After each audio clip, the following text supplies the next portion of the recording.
इंग्लिशमध्ये एक वाक्य आहे, attack is the best defence. तसं तुम्ही कोण सरगर कोणाला काय पत्ता.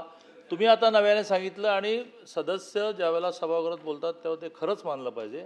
आणि त्यामुळे हे बघा, मी तुम्हाला हो म्हणूनच आता आता जिथे पेपर ओपन झाला, डाउनलोड झाला, तिथे उपस्थित असणाऱ्या तिघांना पकडलं, बरोबर ना. आता तुमचं म्हणणं असेल की त्याचा कोणती सरगर नावाचा ज्याची जबाबदारी असली पाहिजे, मान्य. मग आता तुम्ही मुळात मुळात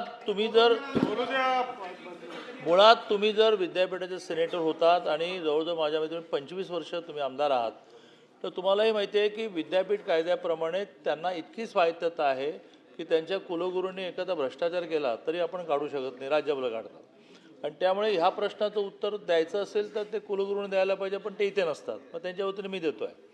आणि त्यामुळे त्यांनी इन्क्वायरी करणं हे त्यांचं स्वातंत्र्य आहे.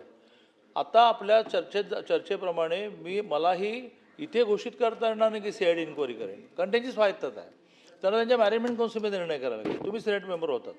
आणि त्यामुळे आजच्या चर्चेच्या आधारे शासनाने याची CID इन्क्वायरी करावी अशा प्रकारची सूचना केली असं विद्यापीठाला लगेच कळवू. कुलगुरू स्वतः गॅलरीत बसलेले आहेत आणि त्याचा फॉलोअप घेऊ.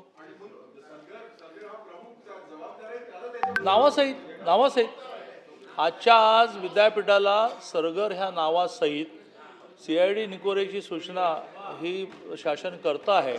पण ती सूचनाच राहील, मॅनेजमेंट काउन्सिलला निर्णय करायला लागेल.